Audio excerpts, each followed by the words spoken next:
Let's jump right into this explainer with a super quick recap. In part one, we established that cargoes like chlorine and ammonia are intensely dangerous to people and to pipework, right? Chlorine brings extreme toxicity and moisture-triggered corrosion to the table, while ammonia reacts badly with copper and is surprisingly flammable. But today, we're dealing with a completely different beast. Today, we're looking at cargoes that are actually dangerous to themselves. Notice the stark contrast we've got going on here. We're shifting our focus entirely away from external threats, like toxic leaks endangering the crew or corrosive reactions eating away at your steel pipes. Instead, we're zooming in on the hidden, incredibly insidious internal hazards. These are the terrifying chemical reactions that happen while the cargo sits completely sealed inside the tank, without a single drop ever leaking out. Section 1. The hidden internal threat, polymerization. To understand this, we've got to look at two specific chemical gases, ethylene oxide and vinyl chloride monomer, or VCM for short. Now, both of these are carcinogenic on chronic exposure, which is obviously bad enough, but from an engineering and operational perspective, their sharpest hazard is actually something far more volatile. That hazard is called polymerization. By definition, polymerization is an uncontrolled chain reaction where individual molecules rapidly link together to form these massive, long polymer chains. And here is the real kicker. As they link, they release heat.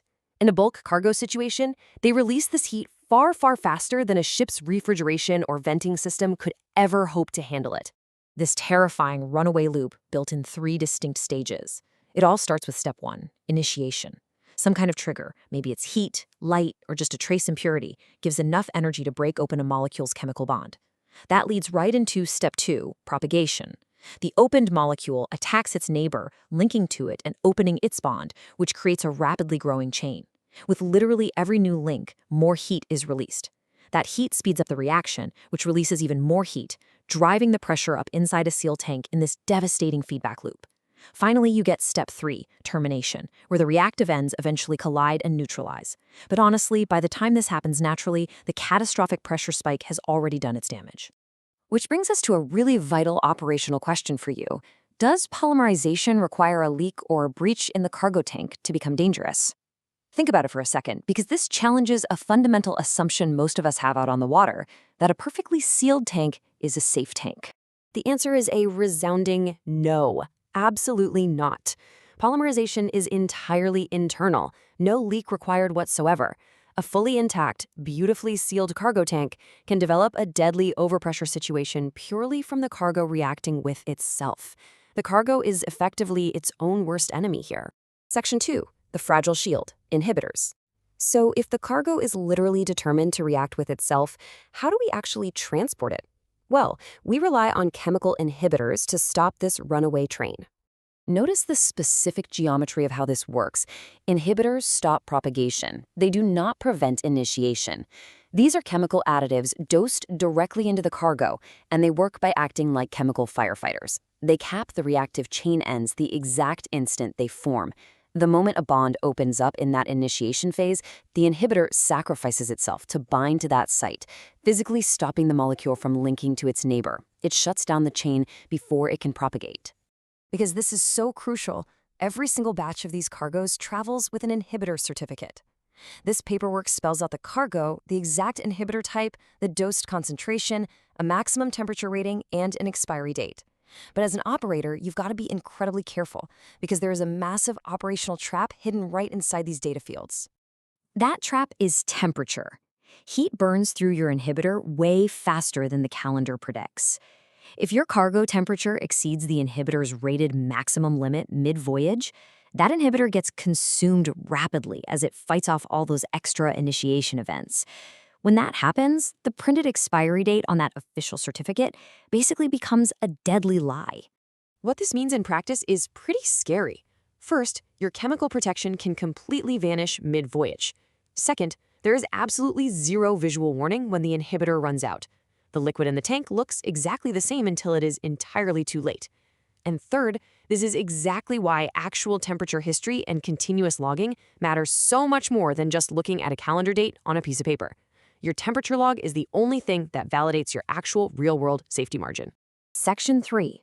The silent choke, ammonia's carbamate blockage. Now let's pivot to a totally different but equally dangerous internal reaction. We're going to look at a specific failure mode most junior engineers haven't even heard of until it actually jams a critical safety valve on an ammonia carrier. Let's walk through this chemical chain of events sequentially. Step 1. Trace amounts of carbon dioxide sneak into the ammonia vapor system, usually through a contaminated inert gas or purge supply. Step 2. The ammonia vapor and that CO2 react with one another. Step 3. This reaction forms ammonium carbamate. Now, this isn't a gas or a liquid, it's solid white crystals. And these crystals build up and physically choke small-bore piping and, most dangerously of all, the pressure relief valves. The real-world impact of this is just staggering. We aren't talking about some minor maintenance inconvenience where you just have to snake a drain. A blocked pressure relief valve physically chokes the very safety lines meant to save the entire ship. If that valve gets jammed with solid carbamate crystals, a pressurized ammonia tank literally cannot relieve overpressure the way it was engineered to do. So, let's do a really quick check to make sure this is locked in. Based on what we just went over, what specific contaminant reacting with ammonia vapor causes these carbamate blockages? If you said carbon dioxide or CO2, you hit the nail right on the head. CO2 contamination leads directly to carbamate, which leads directly to blocked valves. And this is precisely why ammonia carriers have incredibly strict protocols about verifying the absolute purity of any inert gas introduced into their cargo systems. Section 4, the Cargo Chemistry Map. Let's wrap up this chemistry module by taking a step back and looking at the big picture. You now know the 3 primary failure modes of these hazardous gases. You've got the external threats of toxicity and moisture-triggered corrosion with chlorine. You've got the terrifying internal runaway loop of polymerization with ethylene oxide and VCM, which is held in check only by those temperature-sensitive inhibitors. And finally, you have the silent physical threat of carbamate blockages when ammonia meets CO2. You've basically taken your knowledge from rote memorization to a true predictive understanding of how these cargoes actually fail.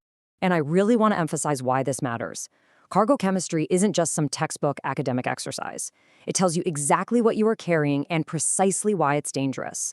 Understanding these hidden internal threats, these crazy reactions happening silently inside a sealed steel box, is literally the only way to operate these highly specialized vessels safely. Which leaves us with one final, pretty provocative thought to carry into our next explainer. Now that we deeply understand the terrifying things these chemical cargoes can do to people, to pipes, and most importantly to themselves, how exactly do we engineer the steel and membrane structures to safely contain a cargo that fundamentally wants to destroy itself? We are going to uncover exactly how these massive containment systems are built next time. Stick around.